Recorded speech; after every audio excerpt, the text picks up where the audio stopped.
Welcome to our podcast, Born in Silicon Valley, where we interview startup founders exploring their journeys, their successes, challenges, and lessons learned. We hope you be inspired in discovering what it takes to build a thriving startup. I'm your host, Jake Garrett in Villarreal, and here with us today we have Jason Alvarez-Cohen, co-founder and CEO of Popl. Jason, welcome to the show. Thank you, Jake. Awesome to be here. Great. So a little bit about Jason. Jason is a tech entrepreneur and Forbes 30 under 30 honoree. He's a chief engineer at Popl, a B2B SaaS company building the next generation digital business card platform for teams and individuals. They currently generate 10 million in annual recurring revenue. Jason, I like what you've created. I personally have a need for it, but we'll dive into what you've created and who it's serving. Before we do that, where are you joining us from today? Based in Los Angeles. All right. Are you from there originally? I am from Berkeley, so Bay Area, crossed the bay from San Francisco in a town called Berkeley, but moved down here for UCLA, and now this is where we reside. Great. Very cool. Um, we actually did the same. I'm from Northern California and ended up coming down to, now we're out of Laguna Beach, Nice. and it's great. There's lots of companies down here and the influences have been great. For you, what was the influence of getting into computer science, and was that something you started from a young age, or what kind of was the transition as a youth into technology? Yeah, great question. I'm fortunate to have two parents who were both engineers and very involved at UC Berkeley since I grew up. And so from being a kid, I had that engineering influence from them. And my first kind of start as an engineer as a kid was overclocking my Android phones. So way back in the day, I would, get my first smartphone, which was like this Android flip phone, whatever it was, and I would try overclocking it, where basically some people, the same thing as like jailbreaking their iPhone, right? Like you upload some software where you can like tinker and play around with the operating system of the phone, kind of at a higher level than a normal person would. And so that was my first kind of taste of engineering, and I loved it. I could make my phone faster. I was like really excited about it. And so taking that into my schooling, I decided at UCLA it was an easy choice at the beginning to go from undeclared engineering right into computer science, and I'm very glad I did. That's great. Prior to starting Popl, did you have other startup experience? So I finished UCLA in 2018, and then I was at a small startup out of Texas for about 6 to 8 months. So I kind of got some of the experience there. That startup was called Scratch. It was basically gig economy, but for kids, right? So you could hire a younger kid to kind of get a task done for your kids or and around the house, et cetera. And so had some good mentors there and really got a sense of the startup life. And then I actually went from Scratch to Boeing, which was the exact opposite, right? So that's like 200,000 employees, big city vibes or big company vibes. And that was great experience as well. But I realized that that wasn't for me. And so kind of seeing both small startup, big company, I was able to kind of like hone in on what I wanted to do next. That's great. Let's talk about Popl. What inspired you to create it, and what problem does it solve? So what we're solving at the core is making connecting with someone digitally easy. So when you and I meet in person, these days there's a lot of ways we can connect. We can connect on LinkedIn. We can connect. Here's my phone number. We can connect on Instagram. There's all these different ways that people connect these days. And we wanted to make it easy to connect on all of those without having to go through a process of like, here's one, here's the other, here's the next one, which often doesn't happen, right? When you meet someone, the connection to or the moment to connect is often very quick. So we wanted to make that seamless, right? So someone could connect in all ways and actually stay connected with that person after. So in 2019, my co-founder and I, Nick, we came across NFC technology. Are you familiar with NFC, Jake? Yep. So Apple and Google Pay, they use NFC to make payments. We saw NFC and we decided to try it out for contact sharing. And so our very first product was a product that went on the back of your phone. It was like a little sticker. And you would just take that sticker and tap other phones, and it would share your full page of social media, contact info, links that you wanted to share, et cetera. And someone could save that as a contact instantly. And that was our very first MVP, 2019. That's great. You know, there's a lot of companies now that are thankfully now that COVID's kind of in the past, you can go out and you go to events. I was just Yep. at one where I met, tons of people and the biggest challenge that you have is you're trying to spend a few seconds fumbling through a phone to connect and get their contact information and the next thing you know, it's just uncomfortable. So I like what you've created. Um, there's competition in that space. What is it you do differently that others should know about? Yeah.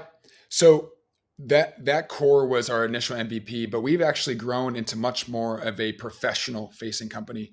And what I mean by that is that we started off very consumer, where it's kind of like social people using us at like parties or events. But now we are actually much more focused on professionals connecting in a business setting, right? And so uh, that has kind of brought us to being a digital business card platform. That's the best way to describe that. And so a professional now can use us in a business setting to not necessarily share their social links, but more like, here's my business info that's important to you. Here's what I want saved. And also, I want to collect your information back. Right. And so the way I'd say we differentiate most is we built tools for that concept for a company. Right. You can build a digital business card that is good for an individual to use, but you can also build a platform that allows a company to set up digital business cards at scale. Right? I want to set up a team of 1,000, or I want to set up a team of 50 even. Our tools and platform now allows companies to do that for all their employees. And so that's the biggest place we differentiate, is that we're focused on that B2B SaaS market now. That's great. You went through Y Combinator. A lot of companies try and get in and don't. The lucky ones with good ideas and the right team tend to get in and they do pretty well. But a lot of them start with the thesis, and when they leave, it's a very different thesis, or they have a different idea or a different Yep. company, or they pivot. Pivoting. Mhm. What was yours like when you started, and what were some of the main pivots you've had to make as you've grown? Yeah. Loved our Y Combinator experience. Have only good things to say about them. The way I like to describe it is, imagine that a great team of very experienced founders and individuals who have gotten to billions of dollars multiple times basically take you in and tell you what to do for 3 months. That's how I like to describe YC. It's an awesome experience. So going through YC ourselves, we started off going into the YC as that hardware Gen Z focused social sharing company. And we came out thinking, okay, the professional digital business card space probably is a bigger market for us. So they actually really helped us kind of navigate those waters and see that, okay, if you actually talk to your power users, who was using this week after week consistently? And we realized that the users that were using us most often were using us for business use cases. And so that kind of told us, hey, okay, maybe the social setting is like a nice to have, but the business users actually need a product like this. And here we are today. So awesome little pivot there. I wouldn't say it's like a massive pivot, right? It's more of like just a focus on a new market, but it is like it was great to kind of see from A to B how that changed. I love that. As you built the company, you raised some capital, and then you started to grow. You're one of the rare companies, I think, this early on that you're in the tens of millions of dollars in recurring revenue, and that's great. You've also hired a team of roughly 50 people, I believe.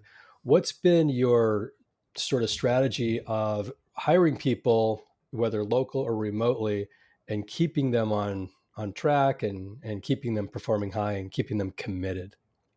Yeah, it's a great question. So the mindset that we have at the moment is we should hire as our revenue grows. A lot of companies, they'll hire at all costs. We need to grow faster, so we're going to hire. And maybe this is going to give us a burn, right? Where it's like, okay, if we hire all these people, we'll grow faster, but at least, we'll have like a year of runway, right? We have approached this in such a way where we only hire if the revenue allows it. And so it's allowed us to kind of be very in check with like what our cash balance is, and to make sure that we're not hitting that spot where, okay, in 12 months, we're going to hit zero. Right. So it's kind of a new way of running the company. And especially in these new markets where, it's not 2021 anymore. And funding is not as as abundant as it used to be. It's good to manage that cash burn and understand where you're heading. In terms of like our culture and hiring, we actually very proud to say we've never had anyone leave the company. And I attest Wow. this to just kind of like a really welcoming culture. We see each other as equals. I am, interacting with our customers directly. I interact with all members of our team. And so we have a very welcoming culture of different ages, different lifestyles, et cetera. And yeah, so really proud of the team we built here. And is it local to the US? Is it remote? Is it distributed internationally, rather? Very bullish on remote. So we are remote at the moment. We have people around the US. We have people, a couple people in Ukraine. We have some of our team in the Philippines. And what's nice is that because of the remote style that we implement, everyone has their own work style and workflow. And we can, we're not limited to just like one city of talent, right? There's talented people all over the world. And so we're able to tap into that without having to be like, hey, you have to be in LA or you have to be in New York. And so it's worked out really well for us. And we have a lot of meetings. We make sure cameras are on. We have Slack images for everyone. So we figure out ways to keep everyone engaged, even though they're remote. So, before we jumped on this podcast, you just talked about you had an amazing town hall meeting with the company. For others that don't really know what that's like, especially when you're remote, walk us through kind of how you set that up and what works for you when you bring the company together. Yeah. So our town halls are once a month.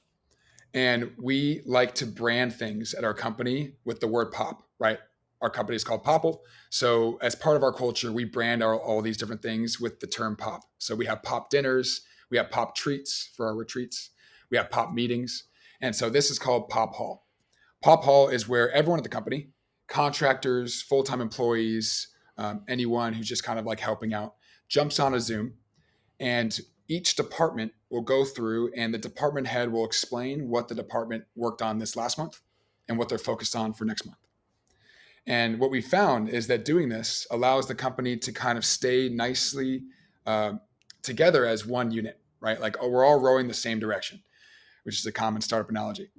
And so it allows everyone to learn things about what other departments are working on and just make sure that everyone's on the same page about any company initiatives. And everyone loves it.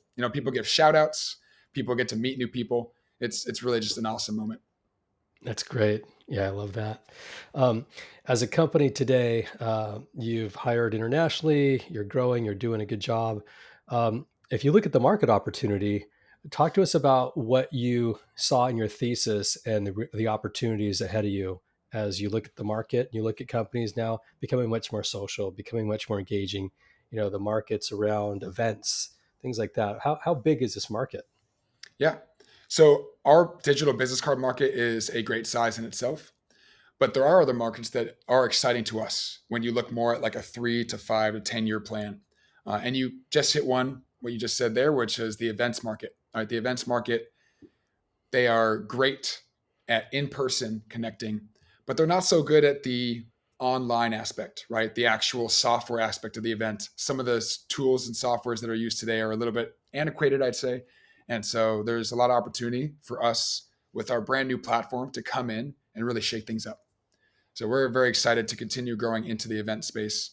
Another one is CRM space, right? So CRMs power so many companies worldwide these days.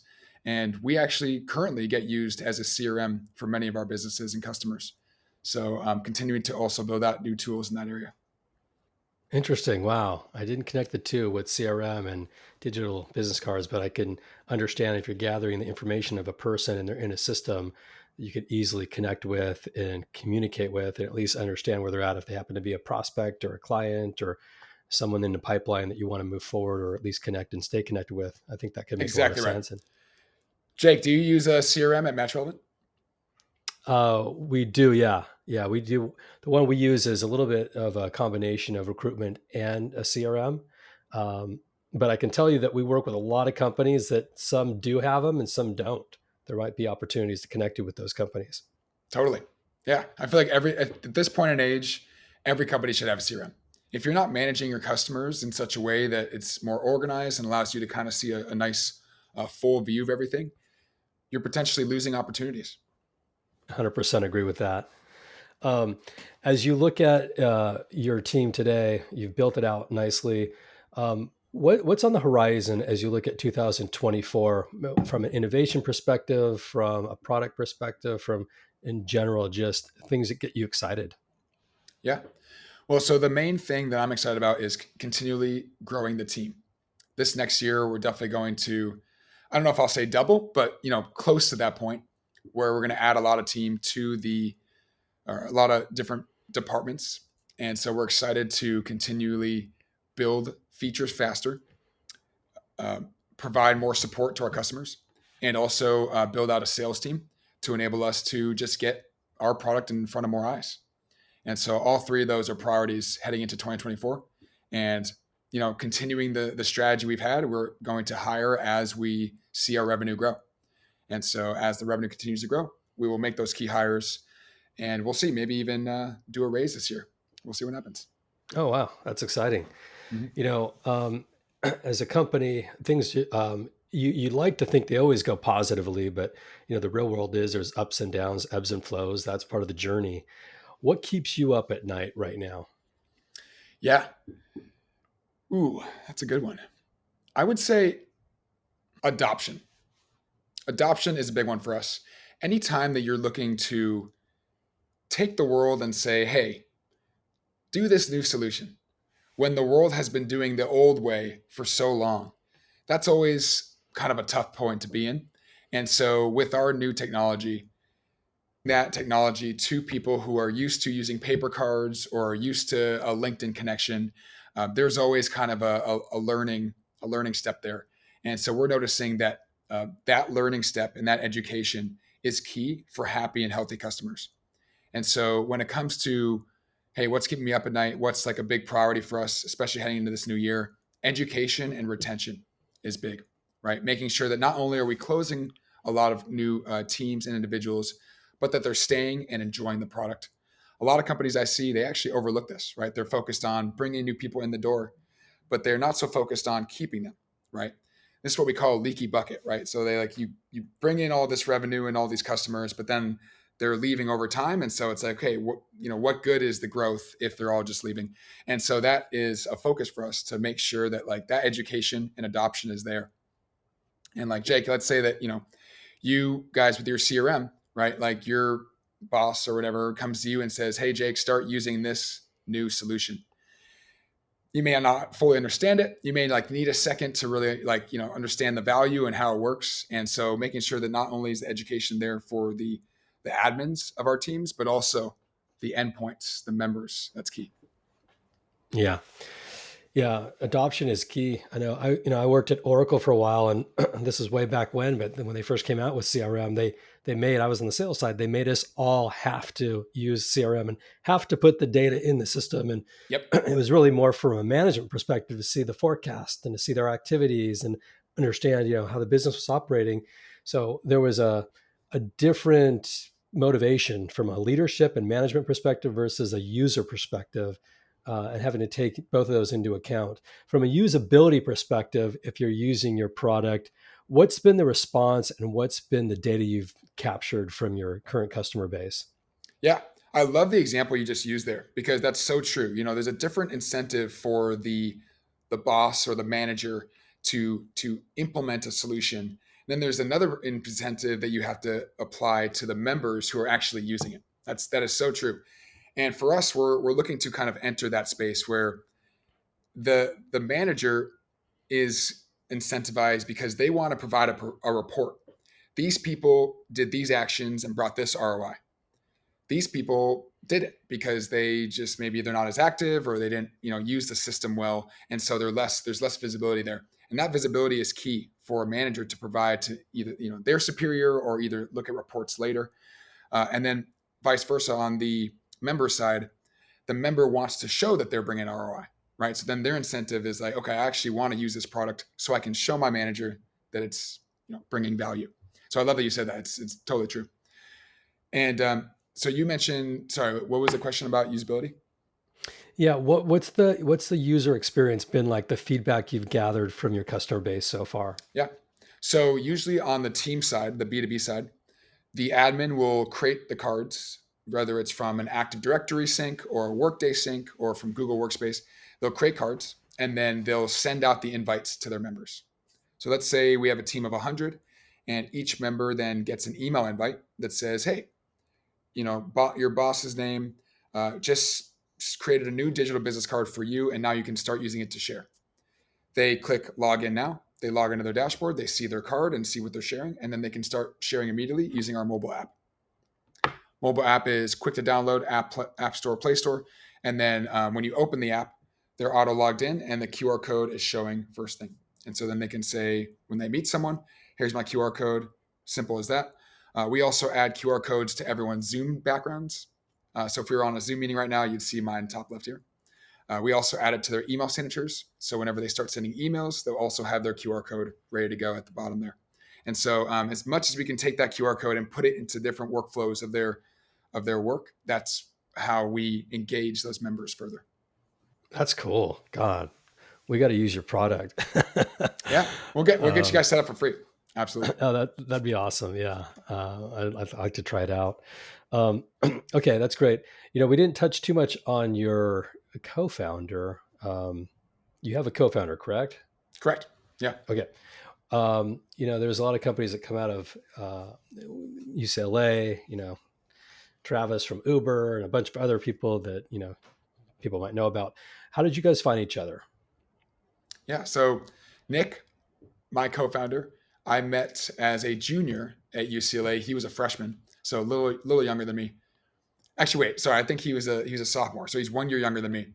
And so we met through a fraternity, and I met him, and we just kind of immediately hit it off. We were both into wellness.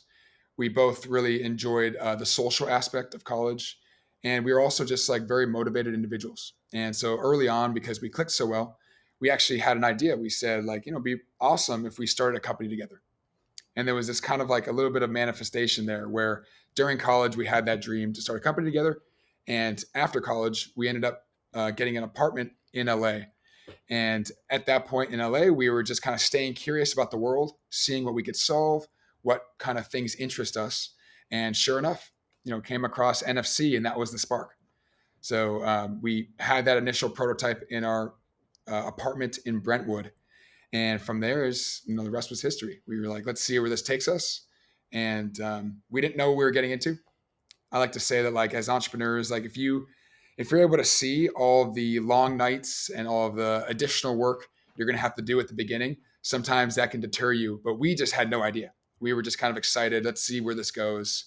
And yeah, sure enough, we're here, and we're both loving it. That's awesome. Yeah. Just curious, were you in a fraternity, like a Greek fraternity, or was it computer science? What was? So it was like an engineering focused fraternity, but it was on the social side of things, but it was also a lot of engineers. That's what drew me to it. That's great. Very cool. Well, great. You got a lot of experience for a young entrepreneur. I'm going to ask you 3 questions. These are just simple questions with simple statements. Um, where do you go to think big or to brainstorm? Ooh, like physically? Like, where do I go physically? Yeah. Ooh, I like to take walks.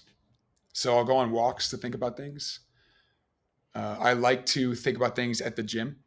So working out, some of the clearest thoughts that I've had, right? Like, just very focused on just being physically fit, and focused on one goal, and allows you to kind of like let your mind wander. And then honestly, in the shower thoughts. I don't know, Jake, if you feel that too. Seems to be That's a another popular common one. one. Yeah, right. Yeah. Very, very common. And by the way, I do all those 3 things that you just mentioned as well. What advice have you gotten from another founder, whether it was in YC or otherwise, that you thought was priceless that you could share with the listeners? Yeah. Our biggest one is launch fast and iterate. So what does this mean? And okay, so this means if you have an idea, right, you can spend a lot of time overthinking that idea and waiting for it to be perfect, right? Oh, okay. So I have this idea. I'm going to build the MVP for it.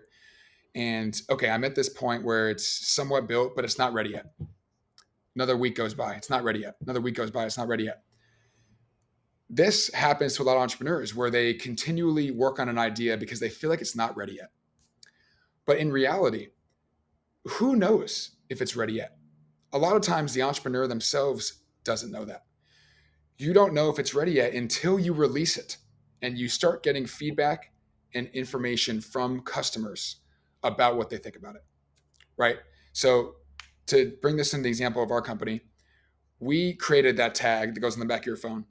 And the first iteration of it we had was just a white tag, no branding, nothing special about it. It was simply an NFC tag that we received from like in the mail. And that's what we launched with. We were like, let's just see what happens. So we launched it and people started to purchase it, small amount. Obviously, it wasn't like it was an overnight success. And the first thing that they said was, what about colors? Right? Like, we want some colors. We want this to look good. We want this to have our branding on it.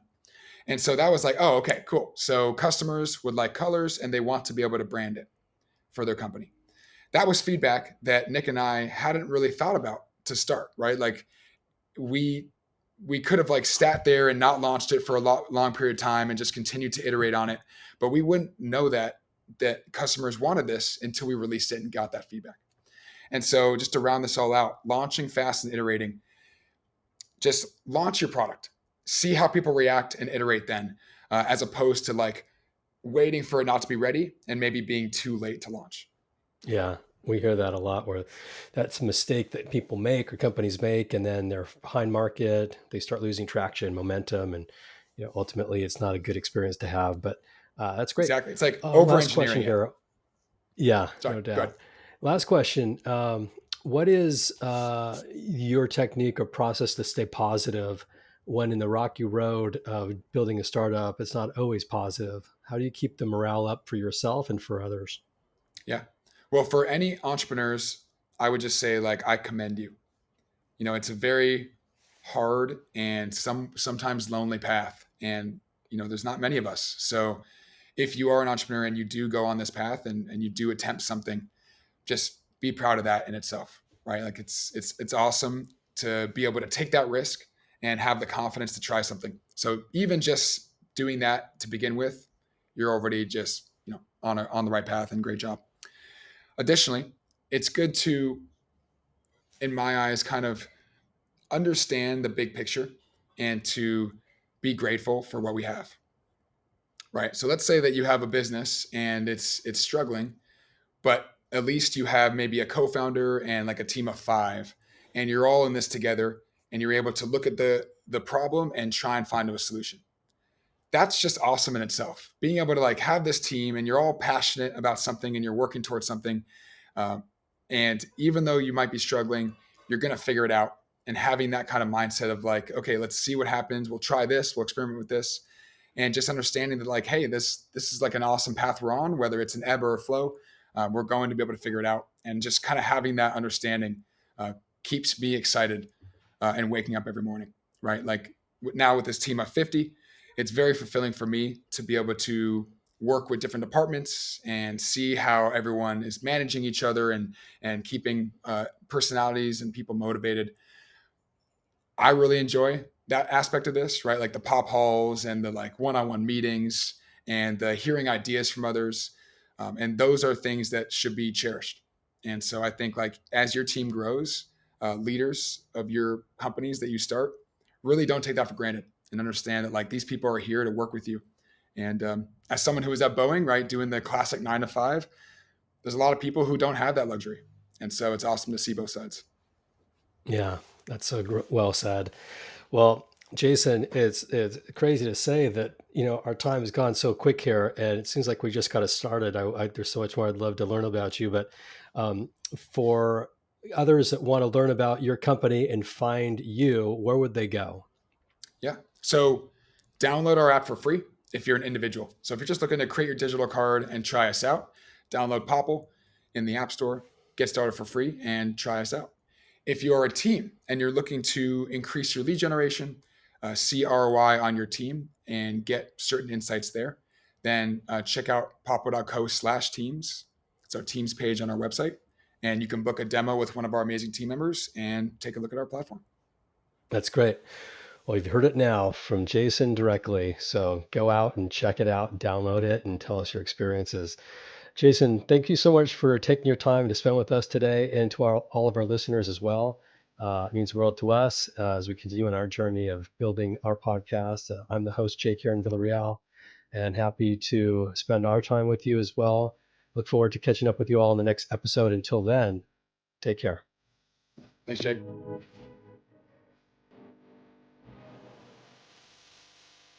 Before we wrap up, I want to give a big shout out to all the entrepreneurs that have joined to make this podcast possible. And for all the listeners for listening. It means the world to me that you chose to spend your time with us today. I'm your host, Jake here in Villarreal, signing off for now, but can't wait to connect with you all soon on the next episode. Take care.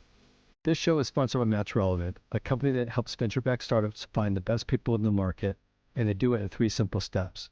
First, they sit down with founders to understand their story. Second, they tell their story into multiple candidate channels. And third, they schedule interviews within 48 hours. Find us at matchrelevant.com to learn more about how we do it.